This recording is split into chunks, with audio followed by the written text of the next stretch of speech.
So, yeah, like we were talking about last day of class today. Homework 8 is due next Wednesday, or sorry, not next Wednesday, is due this Wednesday. And then we will do an exam probably the week after Thanksgiving. Okay. Any questions at all? Sort of last chance to ask questions right before class. We'll still have the normal. Go ahead. With the normal class time on Wednesday? Sorry, say that again. Is the deadline, like the time on Wednesday, just the normal time as if we had class? Yeah, exactly. And then we'll have a normal office hour sessions this week as well. So, okay.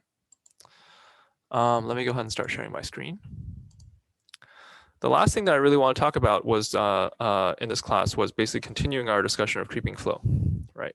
As we spent a lot of time talking about inviscid flows and high Reynolds number flows, and then we wanted to spend at least a little bit of time to look at creeping flow when the Reynolds number is really small, right? When that happens, we are able to eliminate the stuff on the left-hand side of the Navier-Stokes equation, the inertial terms. Or to be more precise, we're doing a regular perturbation analysis where we're only looking at the Reynolds number to the zeroth, to the zero terms, right? That gives us a nice linear equation. Then we talked on Friday about some of the physics of this, basically, where like flows can be reversible. If you have zero boundary conditions, then you can reverse flows. You can multiply them by some sort of constant factor, and so you got sort of non-intuitive results. For instance, that the drag force on an object that looks like this is the same as if the object were facing in this direction, or that the pressure is actually antisymmetric. So like if an object is symmetric like this, then the pressure here is going to be the negative of the pressure here plus some gauge atmospheric pressure, right? You can't have curveballs in creeping flow and stuff. And so today I want to get a little bit more into the mathematics of that. So we'll just do one creeping flow example. It'll be a little bit longer, but it's basically kind of analogous to this when we were doing inviscid flow past a cylinder, except now we can do creeping flow past a sphere. Okay. Let me go ahead and set that problem up first. Here's our sphere. And we have some velocity moving past the sphere. And it has a speed of u infinity. And let's just give ourselves some axes here. Let's say this direction over here is the z-axis. And so this is going to be in the z direction times ez, like that, right? Sphere has a radius of a. So therefore, this dimension here is 2a, like that. And then, of course, since we're talking about creeping flow past sphere, obviously it makes sense to use spherical coordinates, right? Where in spherical coordinates, you have some sort of r, and then you have a theta here. And then there's an azimuthal angle, phi as well, right? But perhaps we don't need to worry about that, because what we'll do is we'll assume that the velocity field can be expressed like a VR, which is a function of r and theta, and a v theta, which is also a function of r and theta. And the problem is going to be invariant in the phi direction. Okay. We will need boundary conditions for this, right? And so, as expected, we'll get some sort of no-slip boundary condition at r equals a. So that means that VR and v theta are going to be equal to 0. And then, it's creeping flow past the sphere. And so when r goes to infinity, what we get is that the velocity is equal to u infinity times ez. And we need to convert this to our spherical coordinates, right?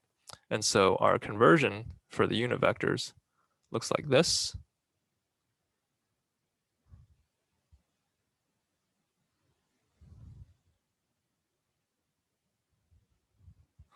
Okay.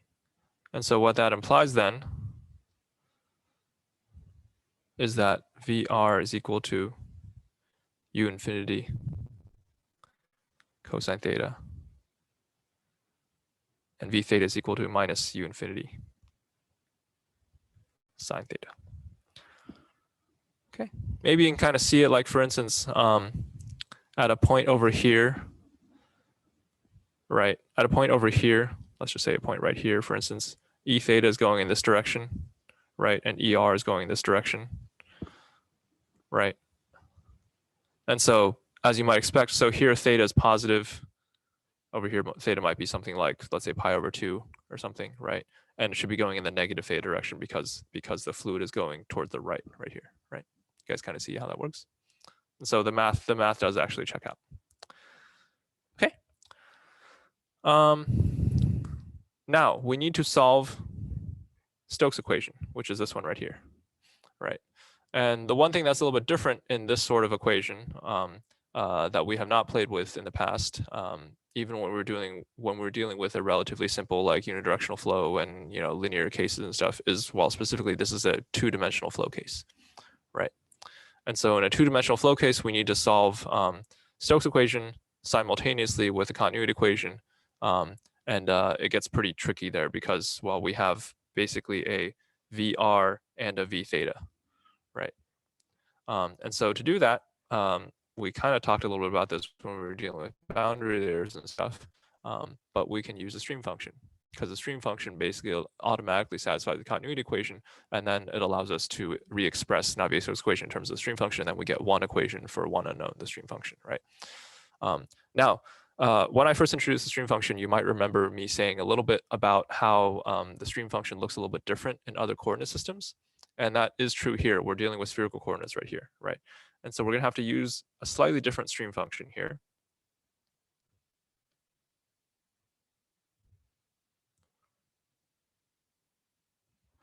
Okay. That stream function looks like this.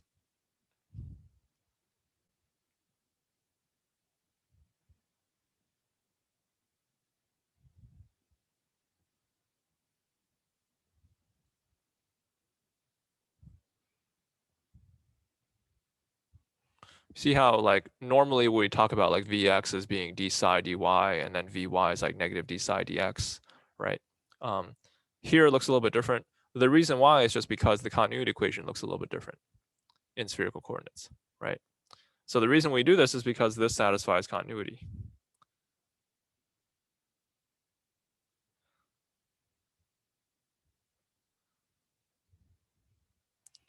Okay, if you don't believe me, del dot v, it has to equal 0. That's continuity equation, right? And so in spherical coordinates, the divergence can be written like this.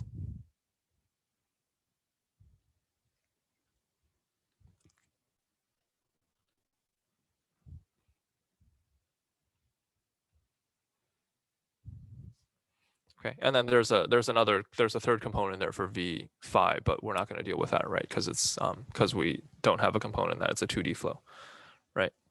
And so maybe then you can see that if I substitute this guy in here, then it should automatically be satisfied, right? Because, for instance, if I plug this in here, then I get a 1 over r squared. I can take the sine theta out times 1 over sine theta, right? And then on the inside here, I have this r squared cancels with this r squared. And so then I have a, sorry, that should be an r. So I get that, right? And then this term right here, I again have my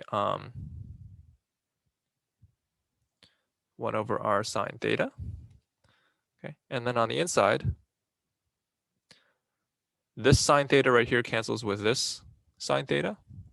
And so I have d by d theta of 1 over r times d psi dr. And there's a negative sign right here too. Right? Maybe you guys can see how these two terms then cancel each other out, right? Because this is a derivative with respect to theta, and so the 1 over r can come out. And so on this side right here, I have a 1 over r squared sine theta times d psi dr d theta, d squared psi dr d theta. And over here, I have a negative 1 over r squared. There's two r's right here. Sine d squared d psi dr d theta, right? And so this equals 0. If you want to know how I happen to pull the stream function out, there's a table.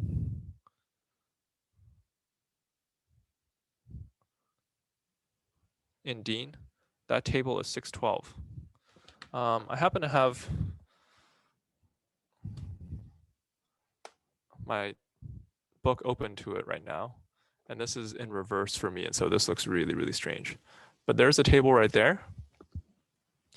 Okay, and what I'm looking at is that right here. So these are the two things that I wrote down, the two equations I wrote down. Can you guys, is that in focus? I'm sorry. Can you guys kind of see that? If I go above, you can also see this is the typical expression that I use. Okay, you can go ahead and switch my share screen, like what I'm sharing, to just looking at what my webcam is seeing too. Okay. To the right of that, this was the entry that we were looking at for spherical coordinates. Okay. To the right of that, it actually re-expresses the Navier-Stokes equation in terms of the stream function. And don't worry about copying this down. You have it in your textbook, and if not, I'm going to write down what the relevant pieces of this are. But I'll just mention that this right here, where my finger is pointing right now, is the Navier-Stokes equation, but expressed in terms of the stream function. So it basically did all the work that we need to do already. This is the equation that we need to solve for psi now. Okay, and then of course, once we get psi, then we can get the components of velocity that we want using this. Hopefully the camera is good enough for you to see that there's some weird things in here called e squared. Right here, this is e to the fourth, for instance. That's equals nu e to the fourth times psi. Can you guys see that at all? Okay, I'm so sorry. Look it up in your textbook and hopefully you'll be able to see it. Okay, but there are these operators that you use when you're dealing with stream function solutions in the Navier-Stokes equation. Okay, what I'll just say is, so you can see my shared screen still, right? Navier-Stokes reduces to this equation right here.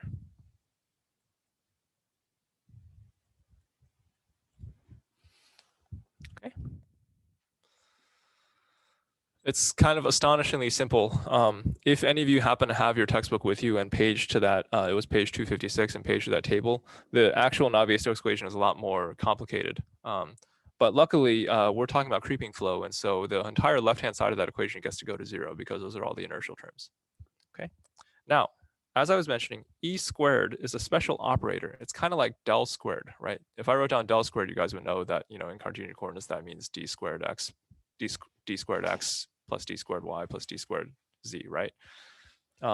E squared is a special operator that's useful in spherical or cylindrical coordinates. Okay, and in this particular case, it looks like this.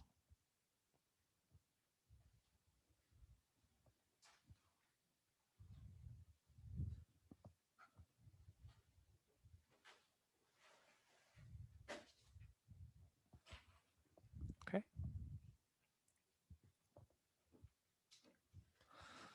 And to make things more clear, when I write e to the fourth, that's just applying the same operator twice.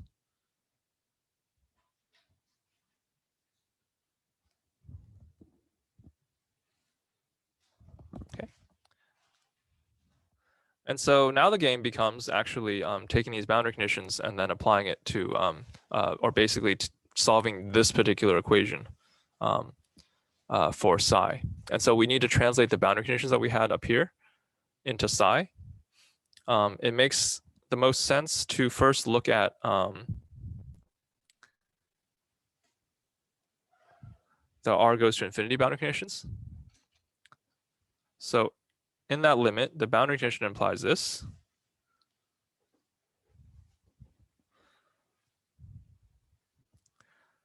That, we have VR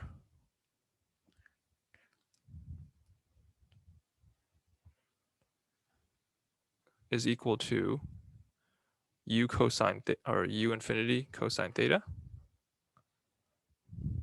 Okay. And so that implies that d psi d theta, I'm staring at this right here, right? This is d psi d theta right here.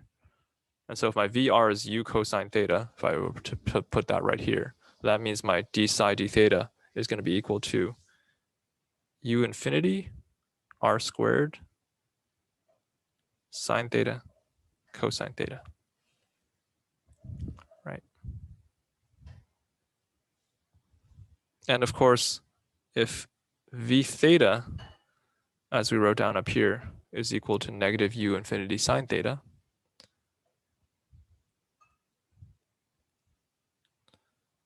right? Then by similar logic, this right here is negative u infinity sine theta. And so then therefore d psi dr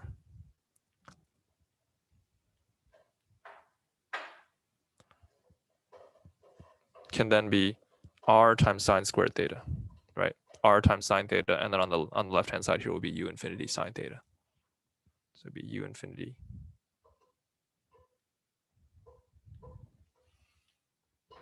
Okay. And so this then implies that at r goes to infinity, my psi can be written like this.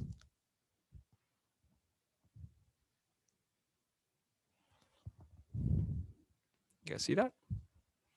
Because if I take one derivative with respect to r, then I get ur sine squared theta. And if I take one derivative with respect to theta, then I get u infinity r squared sine theta, and then chain rule gives me cosine theta because the derivative of sine is cosine. So that gives me that, right? And so kind of like when you guys were doing the irrotational flow past the cylinder case, we're going to attempt a solution.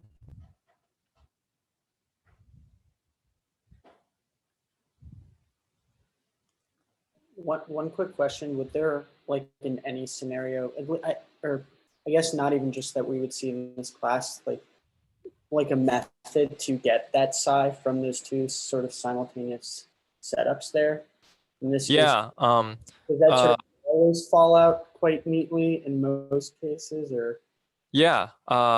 Let me actually write down this 1 second, and then I'll explain to you how you would do this in general. Okay. So this suggests then that we should try a solution of the form that looks like this.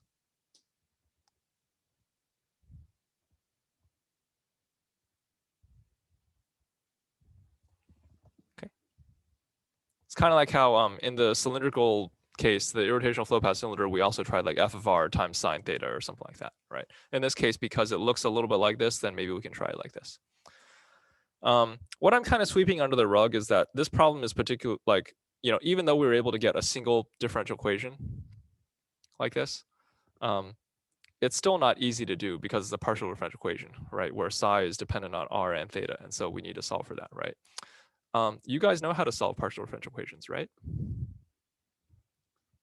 What are the methods that you know for how to do that? Finite element, spectral method. Yeah, so FFT, right? Yeah. That's how you would do it in general. That's the answer to your question, Eric. In general, you could do FFT. You would have 4 boundary conditions, 2 in R and 2 in theta.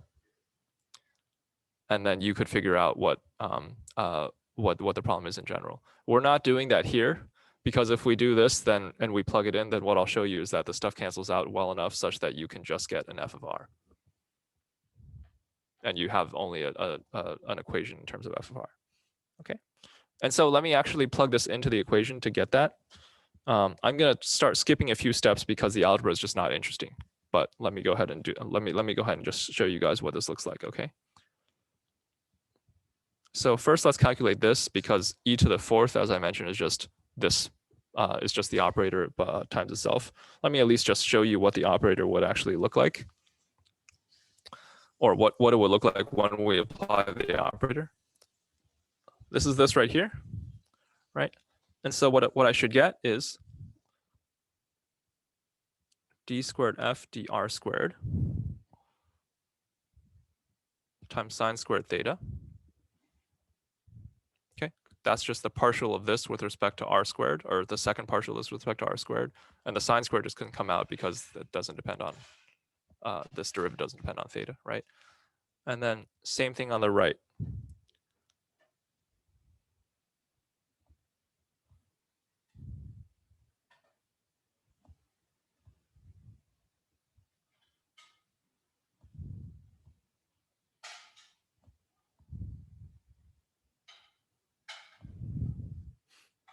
Okay. So it's again, I just put in right here f times sine squared theta. Okay, and then I pulled the f out because all the derivatives here are with respect to theta. And f depends on r, and so I can just pull that out in the front. Okay, and then you guys could evaluate this beast. You just take a derivative and then divide and then take another derivative and stuff. And then simplify, and you'll get something that looks like this.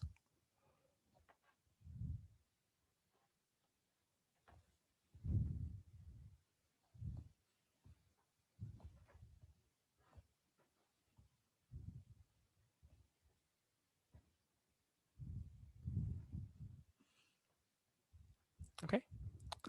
And for simplicity's sake, I'm going to write this as g of r sine squared theta, where g of r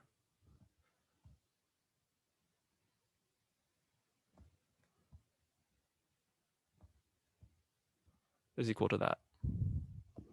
Okay. And hopefully you guys aren't going to get too mad at me for skipping too many steps here. It's just not interesting taking these derivatives and then multiplying it out. Okay, now of course the actual equation is e to the fourth, and so I need to actually do it to this again. So I need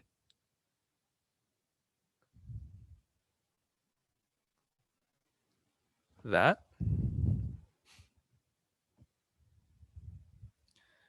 And so this is, well, I already took e squared of something, of some function of r times sine squared theta, right?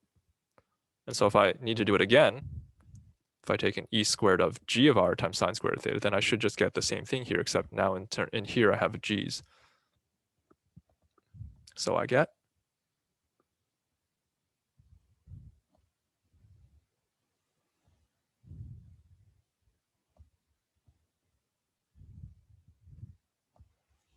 that, right? And the actual equation was that this is equal to 0.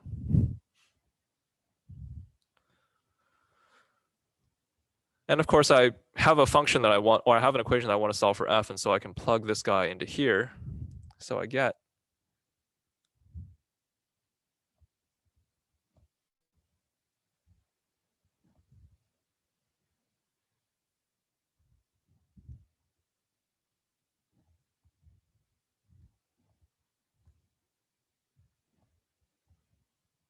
this.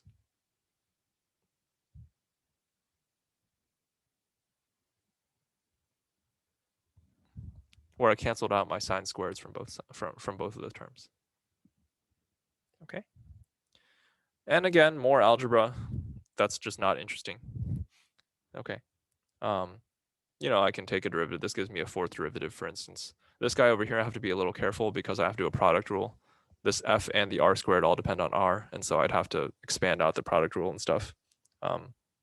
Yeah, that's fine. And then over here, I can just multiply this out. You do a bunch of math like that, or you do a bunch of algebra, and you recover an equation that looks like this.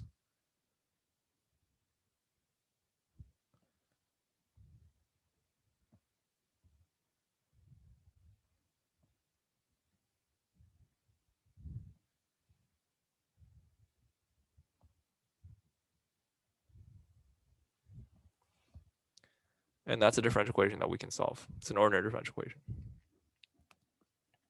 Okay.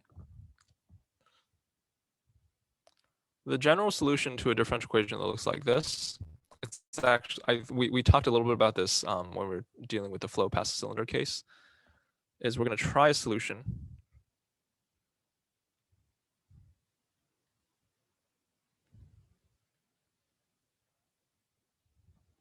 That's f of r equals r to the n. The reason is just because like you can kind of see it here. If I plug it in here, this gives me an a times r to the n. If I plug it in here, then I'm going to get something that's r to the n minus 1, but I multiply by r, and so I get something that's again r to the n. I should be able to get an r to the n to cancel out from everything, right? So for instance, let me just go ahead and do that. This first term right here is going to look like r to the 4th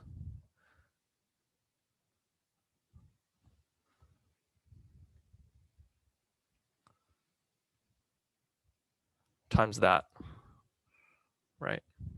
And this next term is going to look like this.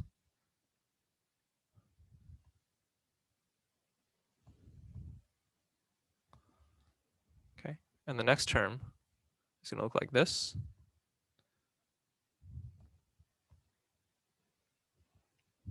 And this next term is going to look like this.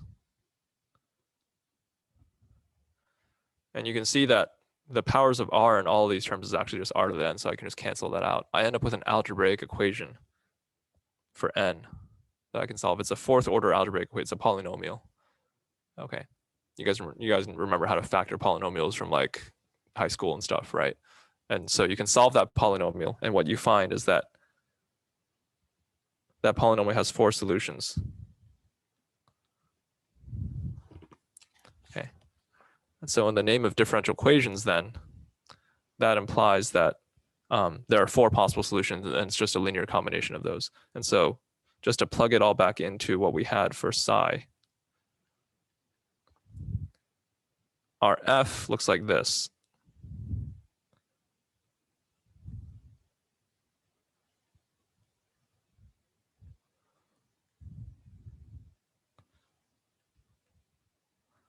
And because my psi can be written f times sine squared theta, then this piece right here is my f, and then you can't forget about the sine squared theta.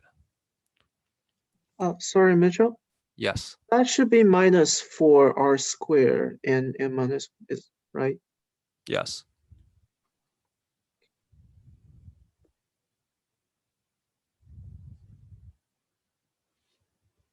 Okay. To find our arbitrary constants a, b, c, and d, we need to compare to boundary conditions, right? And so luckily here we actually do have 4 boundary conditions, right? Our boundary condition at r goes to infinity gives us this. Okay. And so if we do that, let me zoom out for a second. If we do that and we compare this to this, you can maybe convince yourself that as r goes to infinity, this solution has to approach 1/2 u infinity r squared sine squared theta, right? And in order to approach that, then d has to be 0, because otherwise it would approach something r to the 4th, right?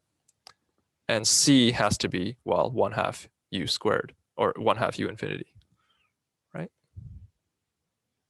So this implies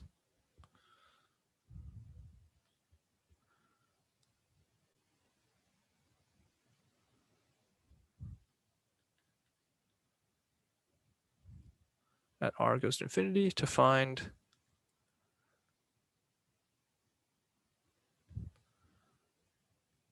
d is equal to 0 and c is equal to 1/2 u infinity.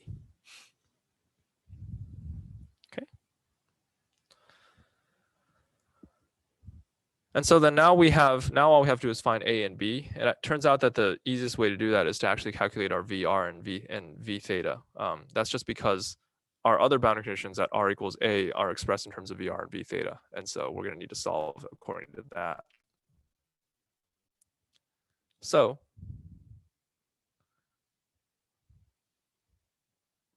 maybe I'm just missing something, but why wouldn't we imply b equals 0 as well? yeah, 1 second. So the reason is because your question was, I'm trying to zoom out here so that we have everything in one thing. Hopefully it's not too small for you guys to see. Your question was, why doesn't this imply that a and b go to 0 as well, right? what this says is that when r goes to, or sorry, what this boundary condition says is that when r goes to infinity, this is the limiting behavior of psi. And so the terms in front of r to the -1 and r to the 1 are increase much smaller, much less rapidly than r to the second, right? By the same logic, r to the fourth increases much more rapidly. And so this has to be 0. And then these two terms, it doesn't really matter what they are in the r goes to infinity limit. And so that's why we don't know those quite yet. And in order to find those, we need to basically figure out what VR and B theta are. Okay. So to figure that out, Sorry, I wanted to ask also about that, right? Like, yeah, wouldn't, as r goes to infinity, wouldn't BR also go to infinity, right? it Like, would, yeah. And so it's kind of a weird boundary condition. That happens a lot in stream function calculations, because if you wanted to be precise in like an AP Calculus BC case, then what you would say is the limit does not actually exist because they all go to infinity. What we're comparing is actually how quickly they go to infinity, and whether they're like whether they match in an asymptotic sense. okay. Does that make sense? Not really, but yeah, I can ask. Really? Okay. Well, let me try again. Maybe another way of saying this is we could potentially, for instance, write our boundary condition as psi over r squared equals 1/2 u infinity sine squared theta. And then if you then compares psi over r squared, then you can convince yourself that c has to be equal to 1/2 u infinity if you take the limits when r goes to infinity. So because A and like the terms with A and B are of degrees less than like the C term, Yes. like for that to be in your like limiting condition, like for lower values of R, like they should be like, Yes, exactly. Yeah. okay. When r gets really large, the only terms that matter are the highest powers, right? If the highest power, if the d were non-zero, then the highest power would be r to the fourth, and that would not match this. Right. So if And like so d has to be 0. so if we didn't have it like be like r squared sine theta or something, if we just had it like r sine theta, Yes. right, then the C and D terms would go to 0. Correct. Exactly. I see. Okay. Yep. Thanks. Okay. And then because of this, then because of exactly what Nikhil and Kevin were asking about, then we don't know what A and B are because they're smaller than the leading term here, right? And so then to find A and B, we need VR and V theta. We can actually figure out what VR and V theta are because now we know what the general form of psi is, right? So for instance, VR is equal to 1 over r squared sine theta d psi d theta, right? And so we can basically calculate that from here, right? We get so d psi d theta gives us a 2 sine theta cosine theta, right? The derivative of sine squared theta is 2 sine theta cosine theta, right? And one of those, that sine theta gets canceled by this. And so what we have then is this. I'll just write something like this. 2 cosine theta, right? And then I'm just going to multiply my r squared in everywhere. So I get a over r cubed plus b over r plus 1/2 u infinity. Okay.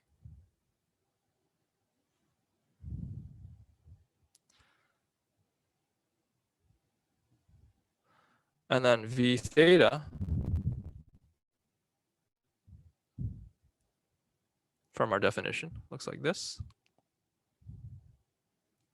And by similar logic, so I can just take the derivative of this guy right here, and then one of the sine squared here cancels with a sine squared over here. So I get something like a sine theta. Then I have to start taking derivatives, right? So the derivative of a over r is negative a over r squared, right? And I have to divide by an r, and so I get a over r cubed. Hopefully that actually looks like a 3. Let me make it look better. The second term looks like this, and the third term looks like this. Okay.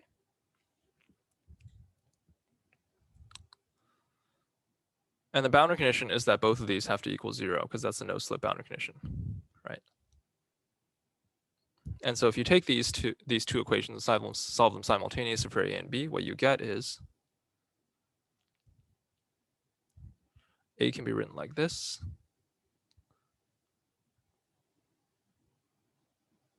And b can be written like this.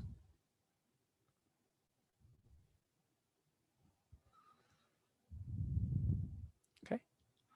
And so sticking this in to find our overall solution,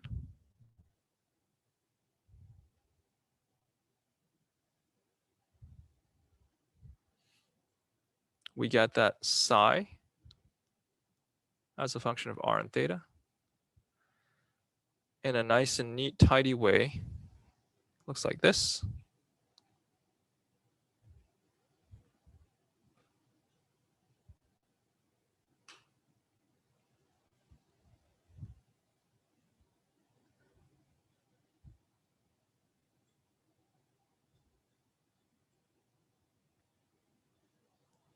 Okay, and then we have a VR.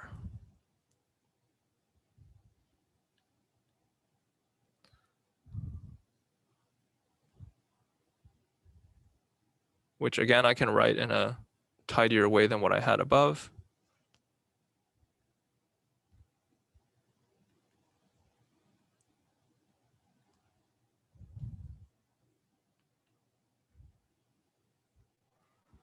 And a V theta.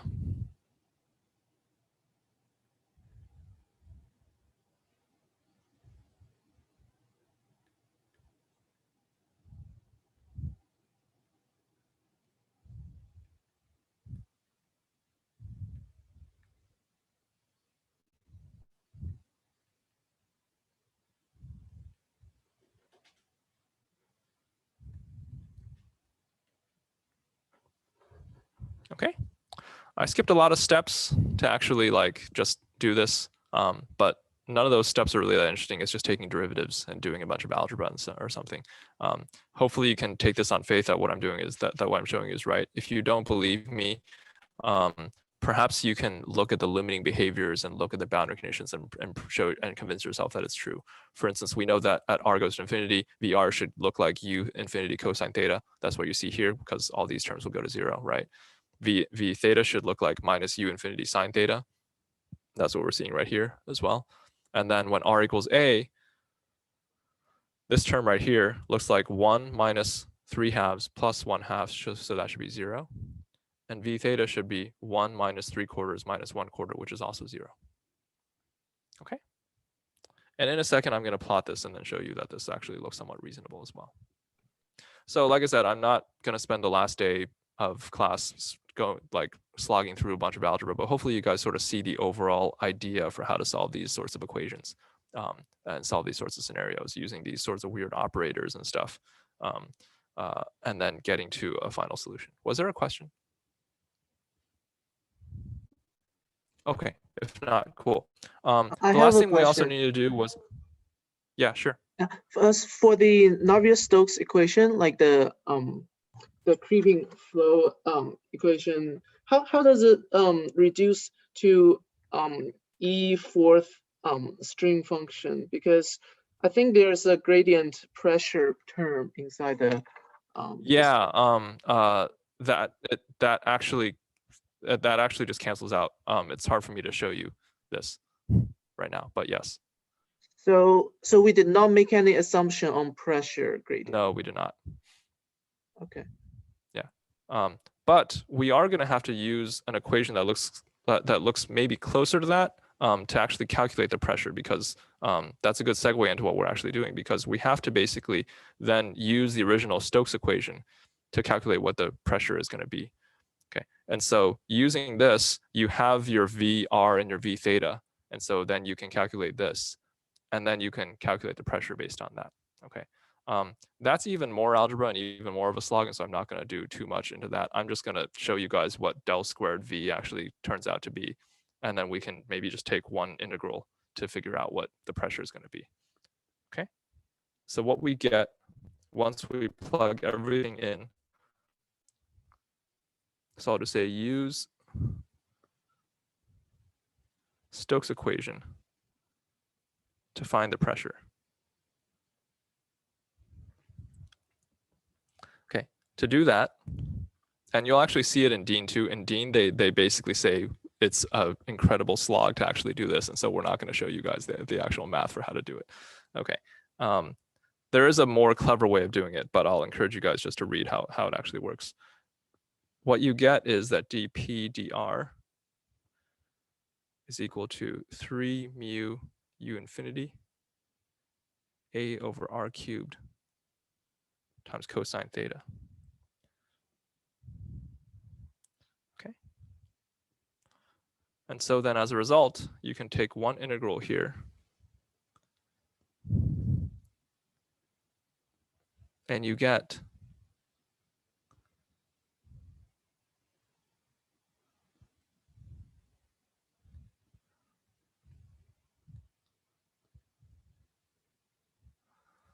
that the pressure should equal that.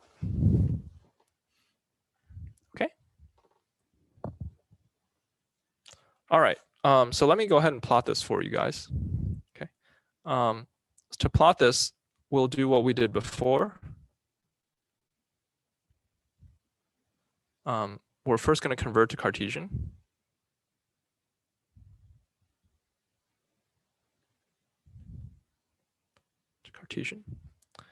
Okay. So we need to plot basically VR, V theta, and pressure here.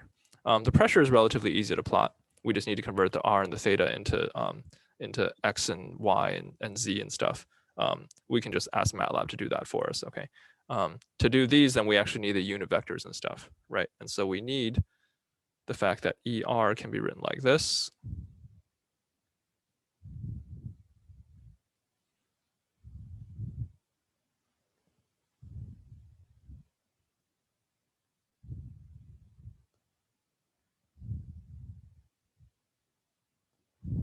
Okay, and E theta can be written like this.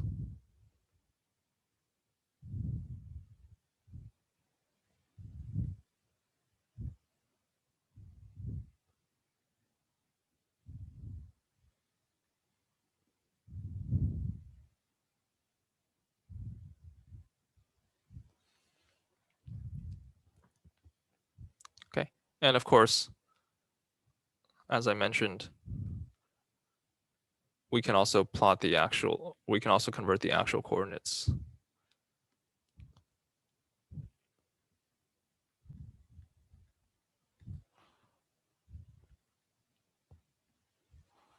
Okay. It's kind of weird to plot this in 3 dimensions, right? It's really hard to plot like a vector field in 3 dimensions and stuff. It takes visualization tools that is maybe beyond what I'm going to be able to show you right now in MATLAB.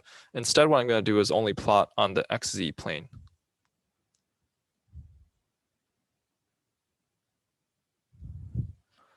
Okay, so in that plane, then phi is going to be equal to 0. Okay. And then the surrounding stuff should all be axisymmetric, right? I have a sphere and I have something moving past it. So I'm just basically taking one slice. I'm just taking the slice where phi is equal to 0. Okay, maybe fair, right? If that's the case, then I can make ER even simpler.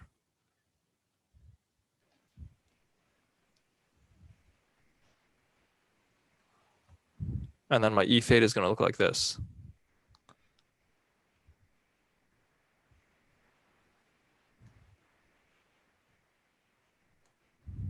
Oops.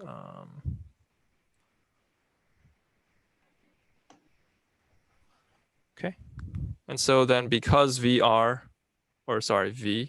can be written as VRER, plus v theta times e theta. Then I basically just take this VR and I plug it in here. And I take this v theta and I plug it in here. And then I'm going to get some stuff in front of EX, that'll be my VX. And I get some stuff in front of EZ, and that'll be my VZ. Make sense? Okay. So for instance, I'm going to have this times sine theta EX, right? Plus this times cosine theta EX. And that would be my VX. Okay.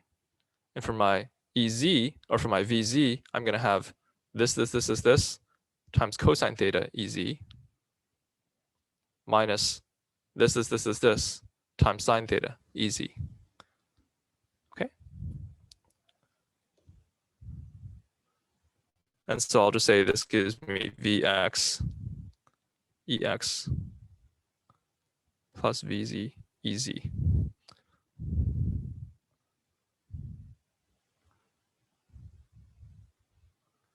By plugging in VR and V theta. Okay, so let me actually show you what that looks like.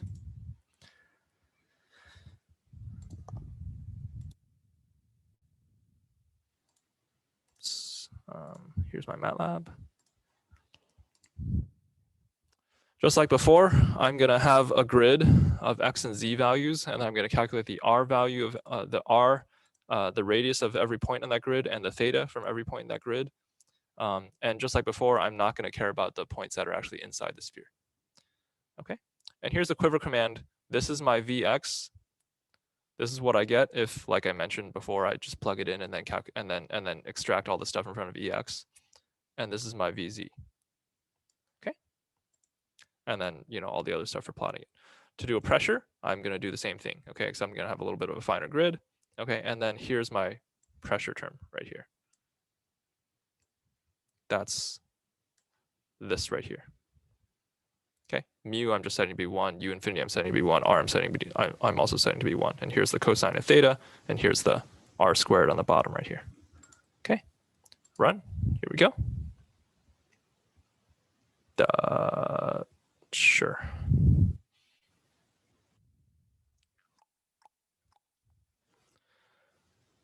And here we go. I'm only seeing one slice because actually on the other half of that slice, I get phi is equal to pi, right? It's not phi is equal to 0, so I'm only seeing the right-hand slice of this. You can see maybe that the arrows actually do halfway make sense. This is qualitatively different than what you saw in the irrotational flow past cylinder case, right? In the irrotational flow past cylinder case, the arrows here were actually larger than far away, right? Specifically because we did not satisfy the no-slip boundary condition, right? Here we are actually able to do that. And so the arrows actually are exactly equal to 0 at the surface of the sphere right here. Here's what the pressure looks like.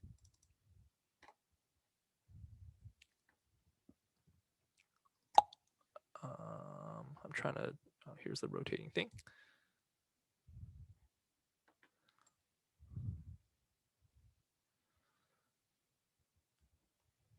So maybe you guys can see that the pressure here is anti-symmetric, right? This is the conclusion that we had when we were talking about curveballs and stuff on Friday, right? This sphere here is front-back symmetric. And so according to the arguments that we had on Friday, the pressure here should be exactly the opposite of the pressure here. Okay, and the force that the sphere now experiences is going to be in the plus z direction, right? Because the fluid is going from the bottom to the top. And so the pressure here is actually going to be higher than the pressure here, right? This is again qualitatively different than the inviscid flow scenario, where in the inviscid flow scenario, we actually saw the same pressure in the front and back, and so therefore we saw no drag force, right? Now, maybe you guys can imagine the next thing that we're going to do, hopefully in the next 10 minutes, but maybe a little bit beyond that, is actually calculate what that force is going to be, what that drag force is going to be. Okay, so let's go ahead and do that.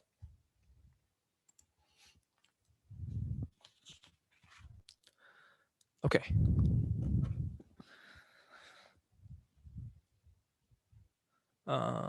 So I'll say we can find the drag force. How do we find the drag force? How much force does the fluid exert on the sphere? Any ideas? You integrate the pressure over the area. We integrate that pressure over the area, right?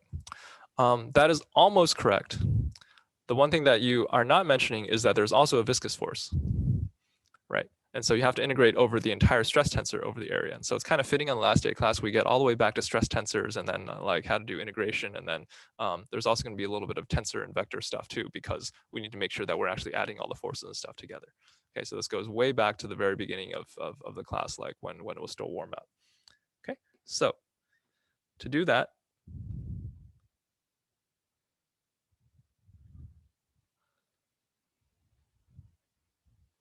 by integrating over the surface.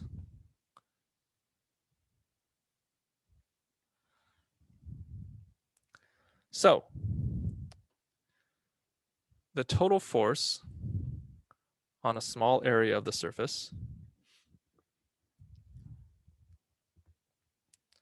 is given by the stress vector on that area of the surface, right? Times the area. And that stress vector is that. Because if you recall, remember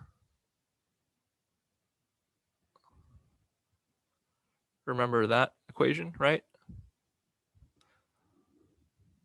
Where n is the unit normal, right? So if you have a surface that's pointing in whatever direction described by unit normal, the force that the fluid on this side exerts on this side is given by n dot sigma and that location, right?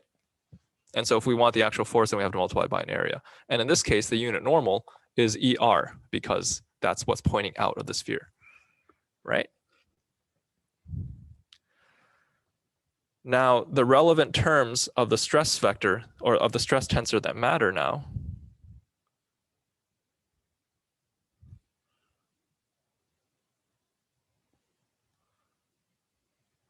are these.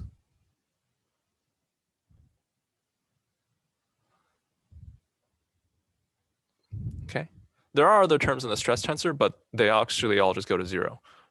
Because like, for instance, if we looked at sigma theta r, then that would have an E theta ER, and the E theta dot ER is just going to be zero. So I'm not writing those down. There's also no phi terms because, you know, it's a 2D flow, right? It's an axisymmetric flow. Okay. And so then this means that what we actually need to calculate is sigma RR times ER plus sigma R theta times E theta.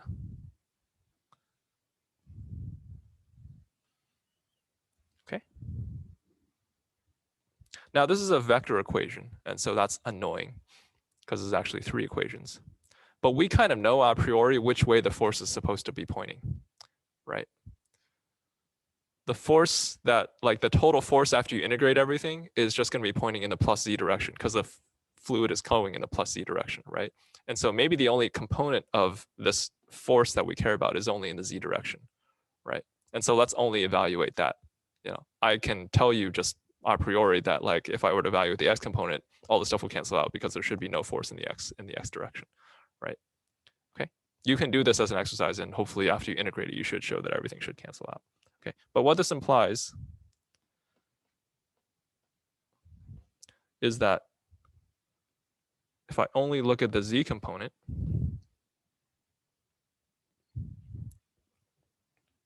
then I should get this.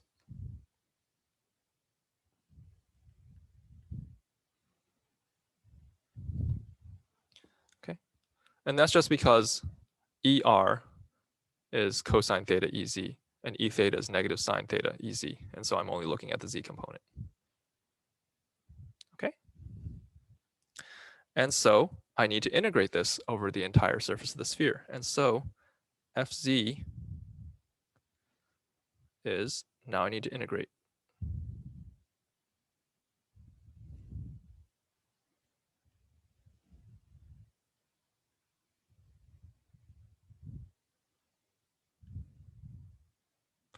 Okay. And then of course, in spherical coordinates, you have that r squared sine theta business that you have to deal with. And so it's just a matter of calculating that integral. Okay. So now we can figure out what our sigma RR and sigma R theta are going to be. Okay. By Newton's law of viscosity, sigma R, well, that has the pressure, right? Remember, sigma is equal to negative P times delta plus tau, right? And so sigma R has the pressure. That's going to be negative pressure plus, and then the tau gives us Newton's law of viscosity, comes from Newton's law of viscosity. That piece gives us this. Okay. We can calculate dVr dr.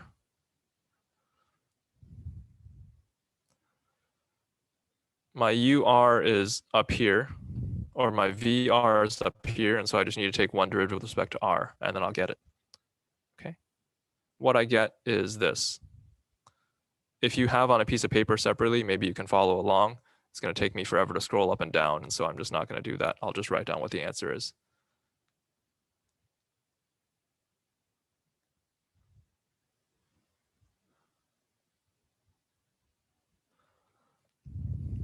Okay.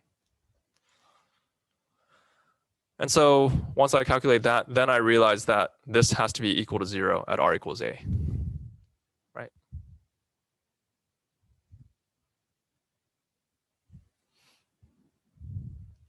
Okay, and so then the only piece that matters is this pressure piece.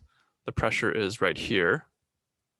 And I also need to evaluate that when r equals a. And so I have minus 3 mu u infinity over 2a times cosine theta. And the minus sign goes away, so I get 3/2 mu u infinity over a times cosine theta. Okay. I also need sigma r infinity, or sigma r theta. Okay. According to Newton's law of viscosity, I get this.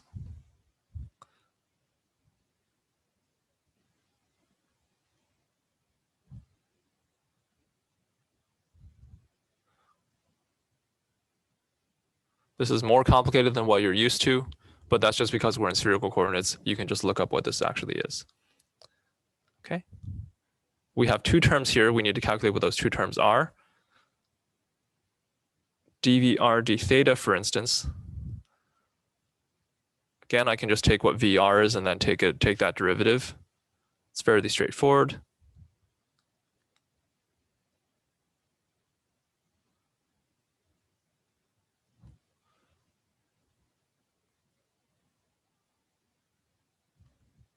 Okay. And hopefully you guys can see that when r is equal to a, this is also equal to 0, because I have 1 minus 3/2 plus 1/2.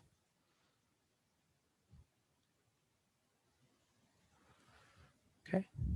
What I also need is this other term right here. And again, that is just another derivative. Okay, so I just need to take v theta from above and then actually calculate and then actually take that derivative. Okay, once I take that derivative, what you will find is that it looks like this.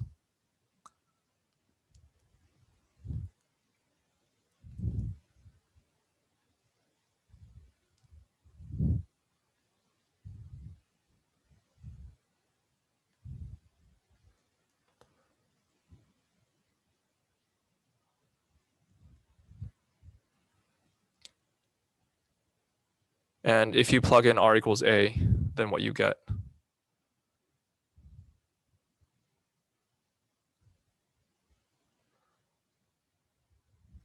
sorry, is this. That should be a sign.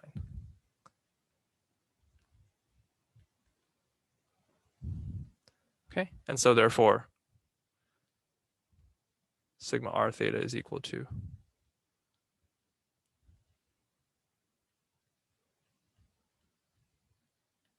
that. Okay, and so then the pressure, or sorry, not the pressure, the total force that we want to calculate, we can get by just plugging these guys in right here and then calculating the integral.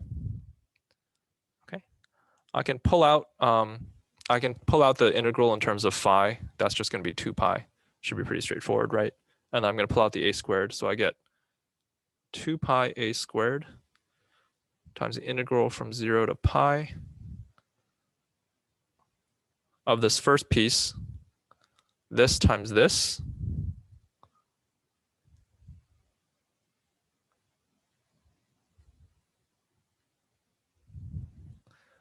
okay. And then the second piece is this times sine theta.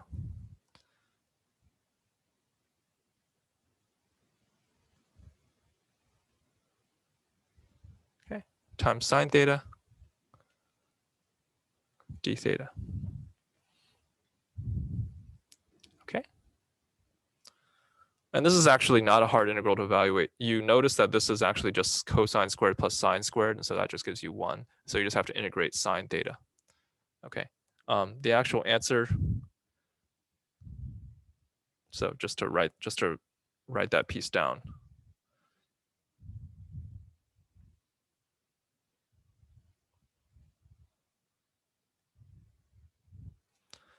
That just reduces down to this. Okay, and then the actual answer looks like this.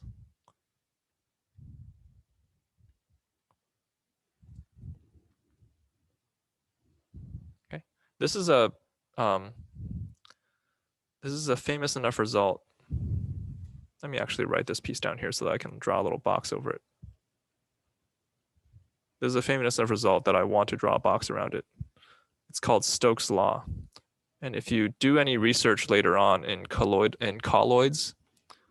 and stuff, this comes up all the time.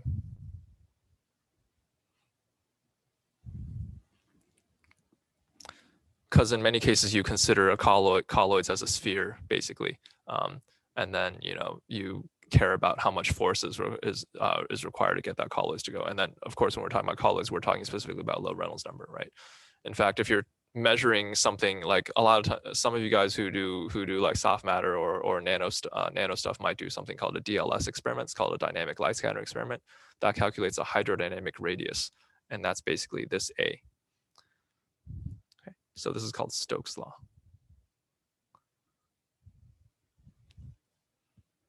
Okay. The last thing I'll mention is that this Stokes' law comes about. It gives you this 6 pi sort of thing is very common. It's very well known. If you want to look at the contributions of each of these two terms, what you will find is that this term right here, which came about because of the pressure term, this came about from sigma RR. This contributes roughly this contributes exactly 2/3 of the force. And this piece right here contributes exactly 1/3 of the force. You can calculate that by just, making this term go away and then only looking at this term, or they're only looking at the other term or something like that. Okay. And that's another sort of well-known concept of this. So I'll just write note. 2/3 of this drag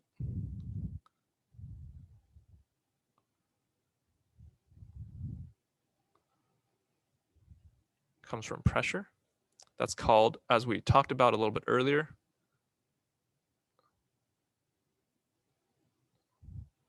when we were talking about boundary layers, that's called the form drag.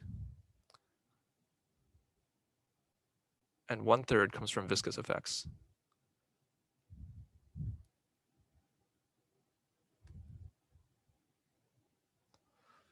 Okay. All right, that's actually all I had. I guess I only went 5 or 6 minutes over. Any questions about this at all? We aren't like, I mean, since I assume we're not going to have a problem set over this, like, In the problem set, there is a problem on creeping flow. It's nowhere near as complicated as this. right? Okay. Like, I guess, like, how will this be covered on the final, I guess? You should think about it more in terms of how do you solve fluids problems in general. Yeah, I don't know if you will be asked specifically about how to use a stream function with stuff with like flow past a sphere and stuff like that. This, as you can imagine, is a pretty complicated and probably a bit unfair for you guys to grind out on a final. But the principles are still there, basically applying boundary conditions and stuff like that. Hopefully the math will be a lot easier on a final, for instance. Okay. Thank you for your mercy. Any other questions? But in essence, sort of a problem like what we just went through pretty much encapsulates like everything we learned. Or a lot. I mean, it's kind of like justice, where like, you know, we just start like now we're going back full circle, right? We're talking about tensors again, and we're talking about how to calculate drag force and stuff like that. And I think one of us will do a review session later on, and we'll talk basically like the overall framework of this class has been basically how do you solve fluid problems by, you know, applying the governing equations, calculating a fluid flow, and then getting an observable out, in this case, the drag force, for instance, right? And in order to do that, a lot of times you have to get kind of mathematical and actually deal with tensors and figuring out ways that things are pointing and stuff like that, right? So for instance, you guys hopefully have seen how this equation was useful in the concept of a turtle, for instance, right? So. And so when you say ideal flow, does that mean it's invisive flow? There's no viscous or inertial term? Did I say ideal flow? No, like in homework, you said ideal flow. So I was confused by the concept. Oh, I don't remember actually. Let me, maybe you can send me a note and point me to that specific point in the homework, and then I'll send out a clarification if needed on the homework. Okay. Okay. Yeah. So Okay. we are actually not gonna be using stream function form of Navier-Stokes in the exam. You might. I mean, it's all fair game, but I'll just say that like this complicated of math is probably would be mean. Because I was checking the textbook, and I think I found the equation, like the 8.2-8b. It Okay. seems it says that it's retaining only the viscous term. So to me, it sounds like it explicitly omitted the pressure gradient because there's no kinematic viscosity in front of that term. So was that an approximation? I don't think it's actually approximate, but let me look into that a little bit more, and then maybe we can talk at office hours. Okay, thanks.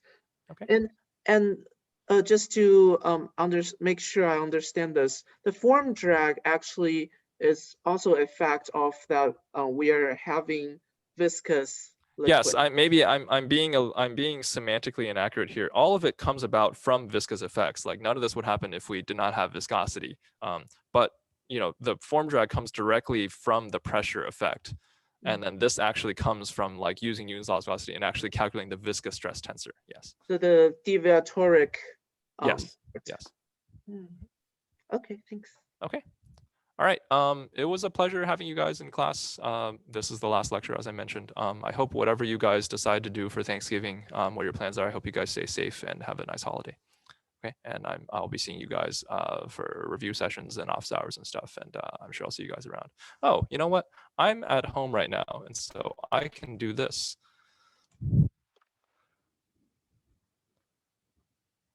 So there's one of them. Wait, that tank is huge. Thank you. Okay. One of them is taking a nap on the right-hand side, or left-hand side, I guess.